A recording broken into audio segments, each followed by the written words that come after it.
맡김이라는 주제로 말씀 나누겠습니다. 오늘 본문은 비판을 받지 아니하려거든 비판하지 말라라는 말씀으로 시작합니다. 1절, 2절을 다시 보면 이렇게 되어 있는데, 비판을 받지 아니하려거든 비판하지 말라. 너희가 비판하는 그 비판으로 너희가 비판을 받을 것이요 너희가 헤아리는 그 헤아림으로 너희가 헤아림을 받을 것이니라. 이 말씀은 가는 말이 고와야 오는 말이 곱다라는 뜻인 것처럼 들리기도 합니다. 그렇죠? 상호간에 좋은 말이 오가면 좋겠죠, 당연히. 근데 오늘 본문은 겨우 그런 교훈적인 가르침이 아닙니다. 애초에 성경은 교훈을 위해 쓰여진 것이 아닙니다.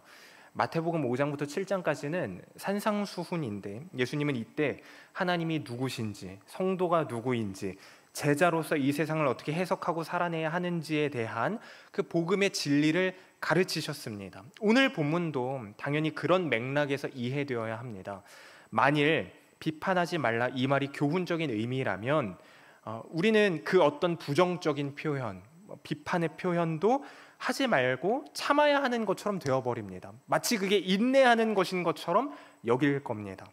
우리는 비판하지 말라는 이 말의 의미를 도대체 어떤 의미로 하나님이 주신, 예수님이 하신 것인지를 자세히 살펴볼 필요가 있는데, 헬라어로 여기에 쓰인 이 비판이라는 단어는 크리노라는 단어입니다. 이 말은 비판하다라는 의미로 쓰였지만 심판하다라는 의미가 함께 있는 단어거든요. 그렇게 볼 때 예수님이 말씀하신 이 비판하지 말라라는 이 말은 단순히 남 뒷담화하고 욕하고 비난하면 안 된다라는 의미가 아니라 심판하는 것을 말하는 것입니다. 그러나 심판하는 것을 말하는 것입니다. 자기의 기준을 가지고 남을 정죄하지 말라는 거죠. 여기서 핵심은 자기의 기준이 핵심입니다. 자기의 기준을 가지고 남을 정죄하지 말라라는 것입니다. 그렇게 하는 순간 자연스럽게 나는 뭐 좋은 놈, 너는 나쁜 놈 이렇게 되거든요. 그러나 그럴 수 없죠. 쟤만 나쁜 놈이 아니라 우리도 똑같은 죄인이기 때문입니다. 우리는 이 비판하지 말라는 말 앞에 달려있는 조건에 대해서 주목을 해봐야 되는데, 1절 다시 한번 보면 이렇게 되어 있죠. 비판을 받지 아니하려거든 비판하지 말라, 이렇게 되어 있죠. 비판을 받지 아니하려거든, 이 말은 이런 말입니다. 너희도 피조물이고 너희도 죄인이요 너희도 심판의 대상이다. 심판 앞에 서게 될 대상이 너희도 마찬가지다라는 의미입니다. 우리는 이 사실을 잊지 말아야 합니다.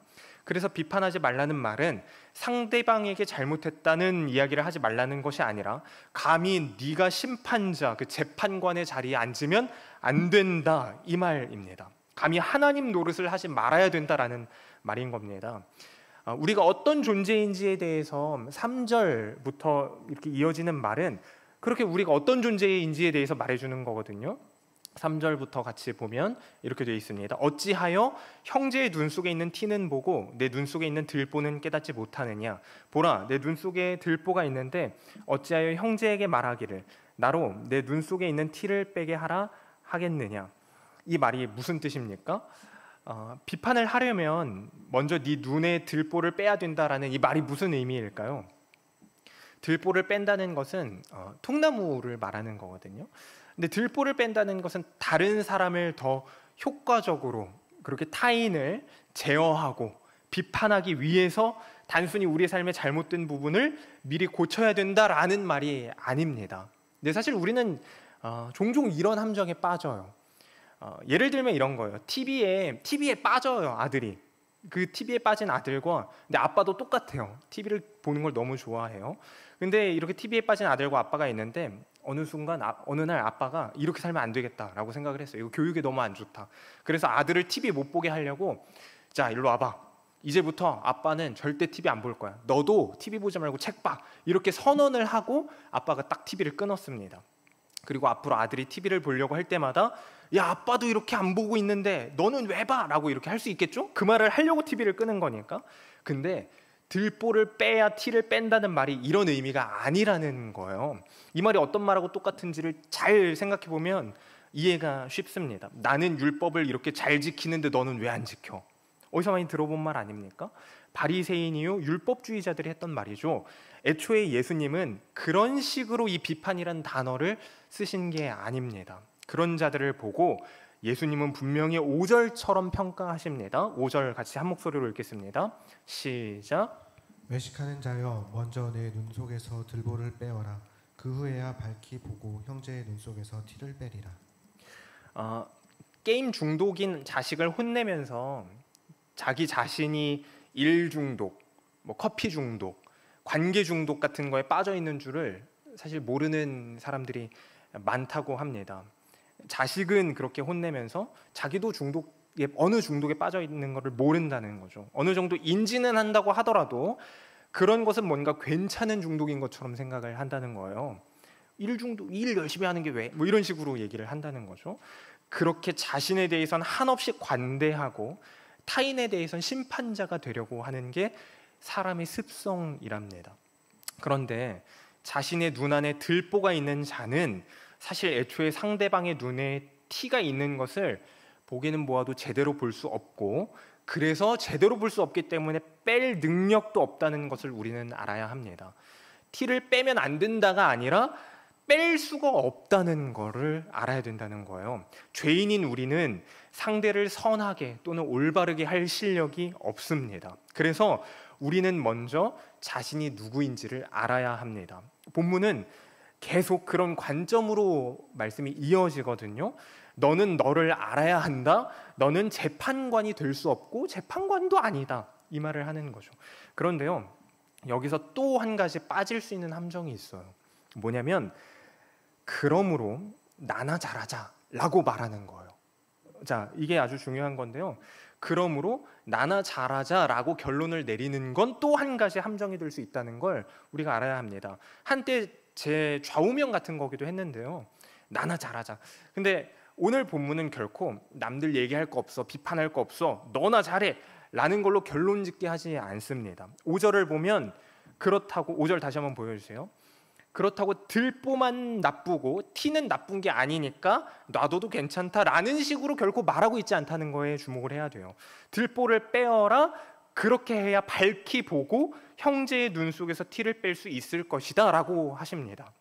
자, 이게 어떤 흐름으로 어떤 맥락으로 이어지는지를 이해하지 못하면 비판하지 말라는 말을 그냥 교훈적으로 받아들이게 되는 건데 그렇지 않습니다. 우리가 정말 어떤 일에든 비판하지 말아야 될까요? 정말 어떤 일에든 비판하지 말라고 하셨으니까 비판하면 안 된다고 할 수 있을까요? 앞서 말씀드린 것들을 잘 정리해 보면 그런 것도 아니라는 걸 알 수 있습니다. 사실 사람은 애초에 비판적 사고를 할 수 있는 존재로 지어졌습니다. 하나님은 사람을 하나님의 형상으로 창조하셨습니다. 분별할 수 있도록 생각할 수 있는 능력을 주셨습니다. 그 의지도 같이 허락하셨습니다. 이 말은 사람이 가치를 판단할 능력이 있다는 걸 말하는 거거든요. 선이신 하나님의 말씀에 순종하면서 사는데 올바르게 사용돼야 했던 그 건전한 비판적인 사고가 우리에게 있었다는 거예요. 근데 하나님이 그렇게 그것을 주시고 아담에게 에덴 동산을 너 경작하면서 지키라라고 명령을 주셨죠. 그 명령이 선이신 하나님을 따라 사는 그 명령이 선이구나 이렇게 생각할 수 있었다는 거예요. 그렇게 온전히 순종하며 살 수 있었습니다. 선악과를 앞에 두고 유혹하는 뱀의 말을 거절하고 비판할 능력이 인간에게는 있었다는 말입니다. 그런데 그것을 올바로 사용하지 않고 아담과 하와는 무너져 버리죠. 선악과를 먹은 거죠. 애초에 사람에게는 선악이라고 할 때 악이라는 개념이 없었습니다. 선이신 하나님 안에서 그렇게 하나님과 교제하고 즐거워하면 되는 것이었는데 하나님 안에 있기를 거절한 순간 그게 죄인 것이고 악의 개념이 인간에게 쑥 들어온 겁니다. 이해가 되시죠? 죄의 결과 우리는 그 건전한 비판, 하나님을 향한 순종적인 그 사고, 생각을 더 이상 제대로 할 수 없게 되었습니다. 망가진 거예요. 부정적이고 파괴적이고 이제 흠잡는 걸 즐기고 이런 사람이 있거든요. 남의 실수에 대해서 인색하고 자기에 대해서는 관대하면서 그렇게 인색하기까지 한 비판이 더 익숙한 존재가 되었습니다. 인간의 그 비판적인 사고가 완전히 의미가 바뀐 거예요. 그래서 우리도 자꾸 비판하지 말라는 이 말씀을 그런 식으로만 보고 싶은 거죠. 그렇게 이해하고. 근데 여기에서 예수님이 사용한 단어는 크리노라는 단어라고 했습니다. 비판이라는 의미도 있지만 심판이라는 의미도 있다고 했죠. 근데 여기에는요, 심판하다는 의미뿐 아니라 구분하다, 분별하다라는 의미도 같이 있습니다. 구분하다, 분별하다. 한 치과 의사가 이렇게 환자를 고친다고 생각을 해볼까요? 이 의사가 환자한테 딱 이를 보면서 진단을 하는데, 당신은 초콜릿과 콜라를 많이 먹고도 양치질을 제때 안 한 게 분명하군요. 그러면 안 됩니다. 계속 이러면 당신의 이는 점점 더 썩을 겁니다. 당신 잘못하고 있는 겁니다. 라고 말했습니다. 이 의사가 그렇게 말했다고 할 때 이 말이 환자의 상태에 대해서 분별하고 관찰해서 판단을 내리는 것이죠. 앞으로 의사가 이제 양치질을 잘해야 합니다 라는 말도 덧붙이겠죠. 근데 의사가 지금 환자의 그 썩은 이 상태를 보면서 환자를 정죄하고 있는 겁니까? 그렇지 않습니다. 그게 그 의사의 역할인 겁니다. 의사가 자기의 역할을 하지 않는 게 더 문제인 겁니다. 본문이 말하는 비판하지 않는 것은 결코 무조건적인 침묵이나 무조건적인 허용을 말하는 게 아니라는 겁니다. 성도의 역할이 무엇일까요? 자신의 상태를 올바로 인지하는 게 먼저겠죠. 나는 죄인이구나. 나는 심판자가 될 수 없구나. 나의 눈엔 들보가 있어서 상대방의 티가 보이는 것 같은데 그걸 제대로 뺄 능력과 실력이 나에게는 없구나. 나의 상태를 올바로 인지하는 것이죠. 그리고 하나님의 구원이 그런 나에게 어떻게 임했는지를 믿음으로 고백하는 것이죠. 그리고 그 상대를 만나게 하신 하나님, 그 하나님이 나를 왜 만나게 하셨을까? 그 이유에 대해서 묵상하는 것이고, 그렇게 자기 자신이 바로 선 후에 자신에게 맡겨진 역할을 따라 오직 자기 기준이 아닌 말씀을 기준으로 분별하고 판단하는 것, 바로잡을 수 있도록 도와주는 것, 때로는 기다리는 방식이 될 수도 있겠죠. 그렇게 하는 것이 성도의 역할인 겁니다. 재판관같이 되거나 외식하는 자가 되지 말라고 해서 성도로서, 형제로서 책임을 질 필요가 없다는 것이 아닙니다. 왜냐하면 그 형제를 만나게 하시고 겪게 하신 분, 그들과 함께하게 하신 분이 하나님이시기 때문입니다. 우리는 분명 그 관계와 상황 속에서 함께 자라나고 배우고 더욱 온전한 성도가 되어가게 될 겁니다. 가족들을 이렇게 만나면 막 이렇게 좋은 얘기 해주고 싶고 한데 상대방은 듣는 둥 마는 둥 할 때 우리는 막 화가 나죠. 그 화를 보면서 확인할 수 있는 거예요. 이게 참 힘듭니다. 상대에게 복음으로 말씀을 토대로 무슨 이야기를 했다고 해봐요. 그렇게 무슨 이야기를 하려고 할 때 사실 요즘은 예전에도 마찬가지였겠지만 어떤 식으로건 자신을 반대하는 말이다 싶으면 다 자기를 정죄하고 공격하는 걸로 느낍니다. 사람의 심리가 그런 것 같아요. 정말 그렇게 느껴요. 자신을 불편하게 하기만 하면 왜 저래? 이렇게 반응을 하고 그 말을 한 사람을 자신을 괴롭히는 사람이다라고 규정을 해버립니다. 내 행동이, 이런 말 많이 들어보셨어요? 내 행동이 곧 난데, 나를 말해주는 건데 왜 내 행동을 못마땅해 하면서 어떻게 나를 사랑하고 받아준다고 말하니? 너 그거 웃긴 얘기 아니야? 라고 이렇게 말을 한다면 우리는 어떻게 반응을 해야 될까요? 잘 모르겠어요. 그렇게 모든 말은 꼰대어가 되어버립니다. 저 꼰대. 도통 말이 안 통하고 답이 없게 나를 느끼기도 하고, 그 말을 한 사람, 그 대상을 말을 한 사람이 또 답이 없는 사람이다 이렇게 느끼기도 하는 법입니다. 그리고 이게 우리의 현실일지도 몰라요. 이런 시각을 가지고 6절을 읽어보기 원하는데 우리 함께 6절을 읽어볼까요? 어떻게 읽히는지를 한번 보면서 읽어봅시다. 한 목소리로 읽겠습니다. 시작. 거룩한 것을 개에게 주지 말며 너희 진주를 돼지 앞에 던지지 말라.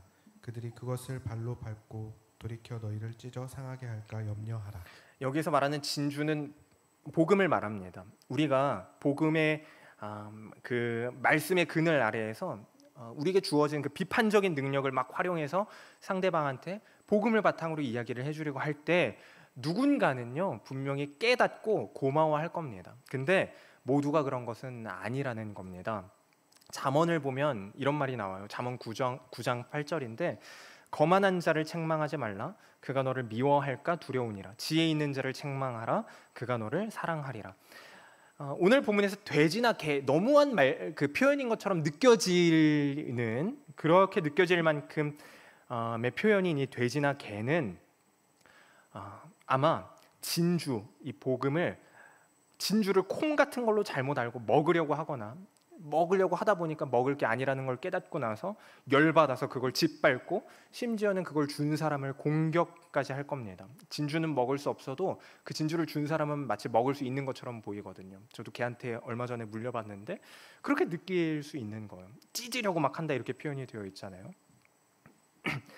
이 개나 돼지라고 표현된 이들은 근데 사실 단순한 불신자를 말하는 건 아닙니다. 복음을 받을 기회가 이미 충분히 있었지만 반항적으로 그걸 거부하고 거절한 사람들을 말하는 겁니다. 분명한 증거를 보아도 냉담한 경멸을 막 보내는 그런 사람들을 말하는 거예요. 노아 시대의 그 방주를 보면서 비웃고 끝까지 멸시했던 사람들, 롯의 시대의 그 소돔과 고모라 사람들, 이런 사람들이죠. 그리고 바리새인과 예수님을 눈앞에 두고도 듣지 않기로 결정하고 보지 않기로 결정한 바리새인과 사두개인 같은 사람들입니다. 예수님은 이런 사람들을 어떻게 대해야 하는지도 제자들에게 말씀해 주셨거든요. 마태복음 10장 14절인데 누구든지 너희를 영접하지도 아니하고 너희 말을 듣지도 아니하거든 그 집이나 성에서 나가 너희 발의 먼지를 떨어버리라. 이게 같은 말입니다. 그런데요, 중요한 건 6절의 이 말씀이 그러므로 상종 못할 자들하고 놀지 말아라, 무시해라 라는 의미로 주어지지 않았다는 거예요. 이 말씀은 복음을 거부한 자들을 멸시하고 무시하라는 말이 아닙니다. 방점이 그들은 개나 돼지 같은 자들이다에 찍힌 게 아니라 이 말씀의 방점은 어떤 이들은 진주가 진주인 줄 모른다라는 것에 찍혀 있습니다. 진주와 같은 복음을 가지고도 알아듣지 못하는 자들이 있을 것인데 그것을 가지고 상대에게 무차별적으로 그냥 강압적으로 강요하거나 막 교정하려고 한다면 그건 내가 저 사람을 통제해야 된다는 그 의지가 필연적으로 들어가게 되는 거거든요. 아니 좋은 거 주려는데 왜 못 알아먹어 저 멍청아, 이런 식으로 생각한다는 거예요. 그 말 안에는 멸시의 감정도 당연히 같이 들어가게 됩니다. 내 말을 안 듣는다고 했을 때 드는 분노와 짜증의 감정이 애초부터 우리 마음 상태가 어땠는지를 사실 알려주는 거거든요. 그건 스스로 재판관이요 심판자였구나라는 것을 확인할 수 있는 장치가 될 뿐입니다. 다만 하나님의 영역은 하나님께 맡기는 것이 우리의 역할이라는 걸 알아야 합니다. 하나님의 영역은 하나님께 맡기는 것이 우리의 역할이다. 정리하면 이렇습니다. 내 눈에 들보를 빼고 타인의 티를 빼려고 할 때 그것을 아주 거부하는 자들이 있을 것이다. 너의 한계 밖의 일들이 있을 것이다. 복음을 들고 나가는 그 길에는 그렇게 고난과 역경과 어려움이 있을 것인데 그 모든 것을 너의 계산대로 통제하려 한다면 너는 또 스스로 재판관의 자리에 서게 되는 함정에 빠지게 될 것이다. 이해가 되시죠? 여기까지? 그렇게 너의 한계, 너의 능력 밖의 것은 나 하나님의 일인데 그 일을 너는 보아라. 전도자요. 이렇게 말할 수 있겠죠. 선 넘지 마라. 이렇게도 표현할 수 있을 거예요. 나에게 맡겨라. 이런 말입니다. 그래서 정말 중요한 것은 아마도가 아니라 정말로 자신의 들보와 타인의 티를 빼는 과정은 자신이 죽는 방식으로 이루어지게 될 것이라는 겁니다. 다시요. 자신의 들보와 타인의 티를 빼는 과정은 타인을 공격하는 방식이 아니라 자신이 죽는 방식으로 이루어지게 될 거라는 걸 우리는 알아야 합니다. 예수님의 견디심, 그 십자가의 방식처럼 말입니다. 이건 세상의 방식과 다른 방식이죠.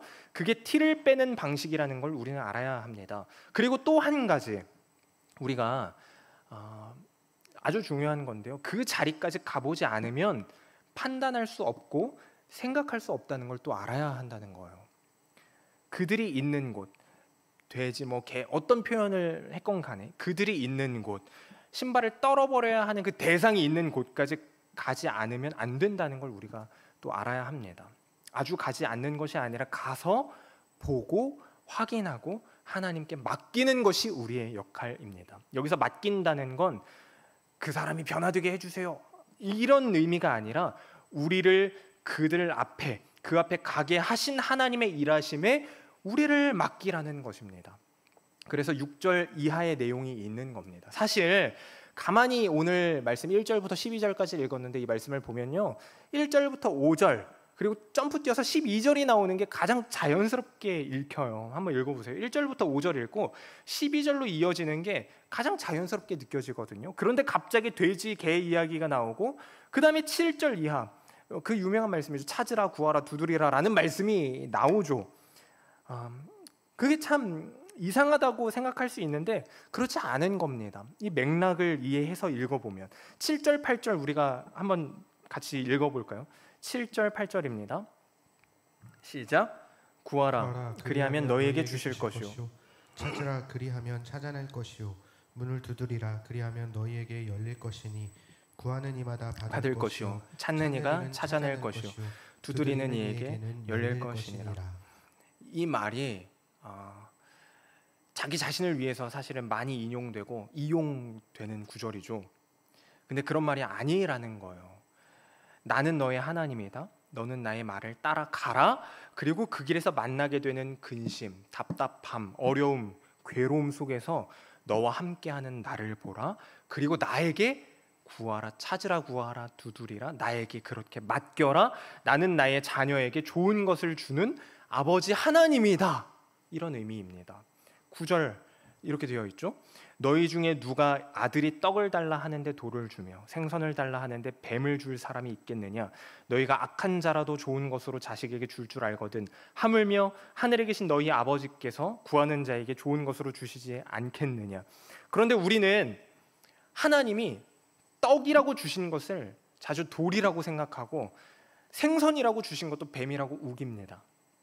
이게 왜 떡이에요? 이렇게 말하는 거죠. 결코 그렇지 않습니다. 우리가 생각하는 떡, 달라 했던 그 떡이 사실은 돌이었던 겁니다. 그 사람을 고치고 바꾸고 하는 것이 떡이라고 생각한 겁니다. 근데 하나님은 그렇게 말씀하시지 않았습니다. 그리고 때로는 하나님이 정말로 침묵하고 거절하실 때도 있습니다. 구하면 준다면서요, 찾으면 찾게 한다면서요, 두드리면 열린다면서요 했는데 왜 안 주냐고 할 수도 있겠죠. 근데 그게 아니죠. 침묵을 주신 거고 기다리는 시간을 주신 겁니다. 그렇게 자라나게 하는 시간을 주신 거고 성숙하게 하신 겁니다. 오늘이가 계란 알러지가 있어요, 제 아들이.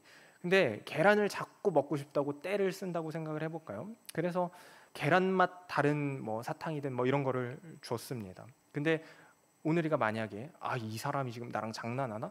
라는 식으로 생각한다면 그거는 아버지의 마음을 모르는 것이겠죠. 내가 계란 알러지가 있었구나라는 걸 스스로 깨달아야 할 문제입니다. 하나님은 자신의 아들까지 내어주시면서 우리를 자녀 삼으신 분입니다. 이게 뭐 덧댈 하나님 우리를 어떻게 사랑하시는지 더 증거할 만한 다른 증거가 필요가 없죠. 그러므로 그렇게까지 해서 너를 얻으신 것이 하나님의 그분의 뜻인데 그런 하나님이 너에게 돌이나 뱀을 주겠느냐? 라고 하는 오늘 이 말씀을 기억하시기 바랍니다. 만일 자녀가 실제로 돌이나 뱀을 구한다고 생각을 해보세요. 자녀가 돌이나 뱀을 구한다면 어떻게 되겠습니까? 어떻게 반응할까요? 우리가 부모라면 아무리 절박하고 간절하게 끈기 있게 우리한테 그렇게 뱀 달라고 구해도 주지 않을 겁니다. 그렇게 때로 우리의 요구를 하나님이 거절하신다면 우리는 오히려 그때 우리의 요구가 어떤 것이었는지를 깨달아 알고 감사해야 할 뿐입니다. 그렇게 우리는 우리보다 우리를 더 잘 아시는 분이 하나님이시라는 것을 알고 또 믿어서 그분의 이끄심에 순종해야 합니다. 그렇게 우리의 모든 길을 맡겨야 합니다. 그래서 오늘 제목이 비판하지 마라가 아니라 맡김인 겁니다. 말씀을 정리하겠습니다. 이제 우리는 오늘 본문에서 예수님이 비판하지 말라라고 하신 이 말 속의 의미, 감히 심판자의 자리에 서지 마라, 너는 어떤 존재인지 알아라, 내가 어떻게 너를 자녀 삼았는지를 봐라, 그렇게 나 하나님의 일에 순종함으로 동참하라, 그리고 어떤 일을 만나건 내가 너의 하나님이 아버지임을 잊지 마라, 너의 이해와 지식보다 더 큰 나를 믿고 의지함으로 걸어라, 그렇게 내게 맡겨라 라는 이 의미가 담겨있는 비판하지 말라라는 의미를 알게 되었습니다. 하나님께 맡긴다고 할 때 근데 우리는 하나님께 모든 걸 다 맡깁니다. 이뤄주옵소서 이렇게 말하고 가만히 있어도 된다고 생각할 때가 있는 것 같아요. 근데 그거 완전히 잘못하는 겁니다.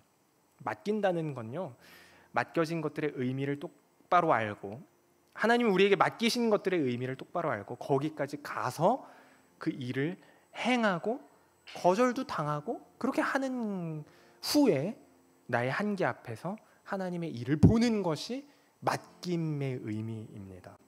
그게 오늘 말씀 12절입니다. 한 목소리로 읽겠습니다. 그러므로 무엇이든지 남에게 대접을 받고자 하는 대로 너희도 남을 대접하라. 이것이 율법이요 선지자니라. 그 자리까지 가라는 말입니다. 발을 떨어버리려면, 먼지를 떨어버리려면 거절당할 그 자리까지 가야 그 일을 할 수 있는 겁니다. 다만 그 와중에 머릿속에 그려지는 나의 계산을 의지하는 것이 아니라 그것과 다르게 흘러가는 모든 일들 앞에 서서 하나님의 일하심을 믿고 기다림으로 맡기라는 것입니다. 너는 책임질 자가 아니라 순종할 자다. 너는 책임질 자가 아니라 순종할 자다. 이 말씀 앞에 엎드리는 모두 되시기 바랍니다. 그리고 우리가 아닌 하나님을 의지함으로 우리의 선택과 감정, 우리의 모든 길을 그렇게 하나님께 맡기는 성도된 모두 되시기 바랍니다. 우리 함께 아까 했던 찬양인데요, 어려운 일 당할 때 함께 찬양하고 기도하겠습니다. 어려운 일 당할 때 주님 더욱 의지합니다.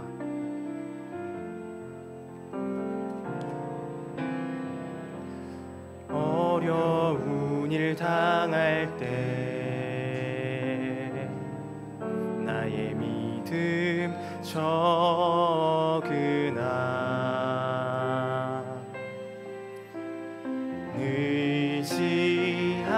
의지하는 내 주를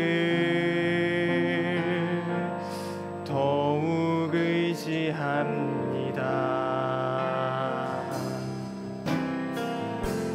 성령께서 내 마음 밝히 비춰주시니 밝히 비춰주시니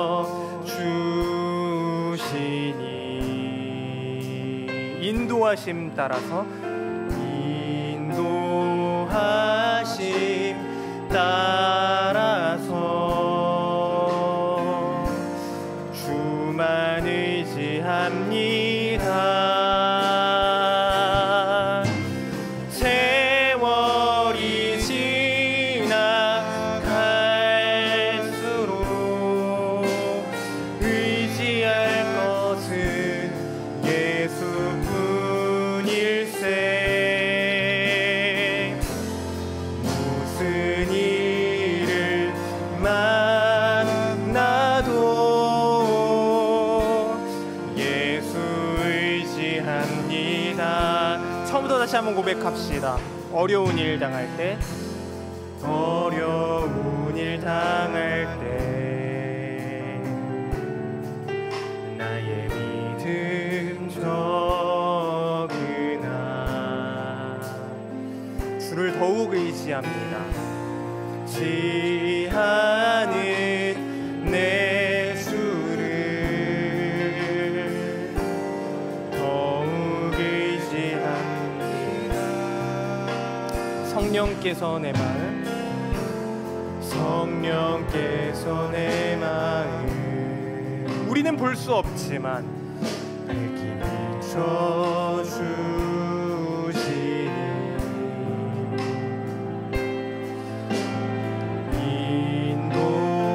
인도하심 따라서 주만 의지합니다. 세월이 지나갈수록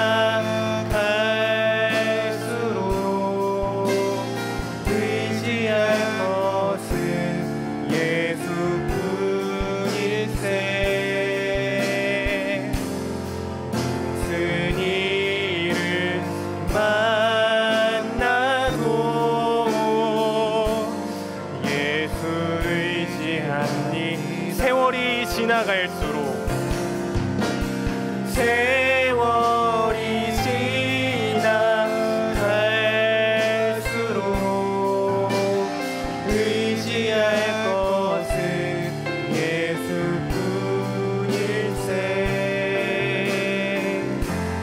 무슨 일을 만나도 예수 의지합니다.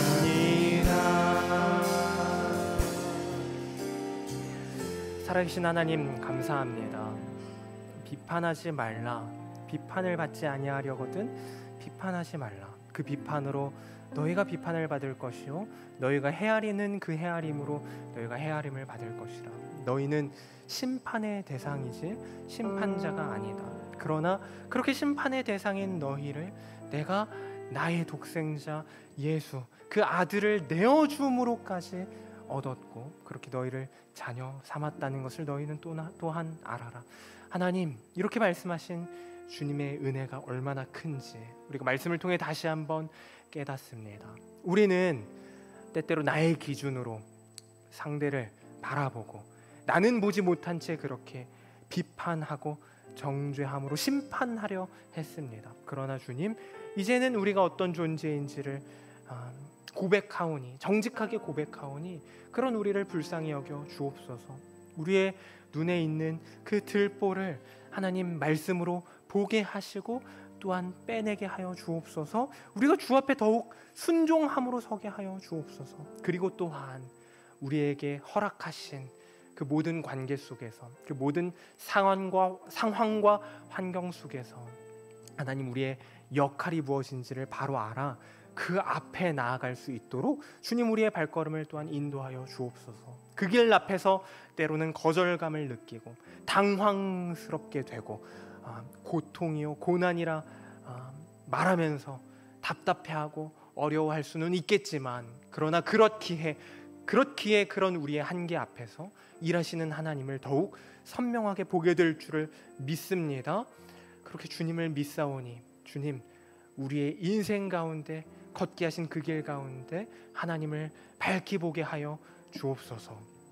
그렇게 하나님께 우리의 삶을 맡깁니다. 하나님의 모든 일들 앞에서 우리의 기준이 아닌 하나님의 말씀을 따라 살기를 이 시간 다시 한번 결단합니다. 주님, 우리를 붙들어 주옵소서. 명절입니다. 오가는 모든 길, 또 만나는 모든 사람 간의 대화 가운데 오늘 말씀 속에 우리가 고백하게 된 이 모든 고백들이 담기게 하시고 그렇게 하나님 앞에 더욱더 온전히 올바로 세워지는 성도 되는 우리 모두 될 수 있도록 또한 인도하여 주옵소서. 감사드리며 예수님 이름으로 기도합니다. 아멘. 이 시간 주기도문으로 예배를 마치겠습니다. 하늘에 계신 우리 아버지여, 이름이 거룩히 여김을 받으시오며 나라가 임하시오며 뜻이 하늘에서 이루어진 것 같이 땅에서도 이루어지이다. 오늘 우리에게 일용할 양식을 주시옵고 우리가 우리에게 죄진 자를 사하여 준 것 같이 우리 죄를 사하여 주시옵고 우리를 시험에 들게 하지 마시옵고 다만 악에서 구하시옵소서. 대개 나라와 권세와 영광이 아버지께 영원히 있사옵나이다. 아멘.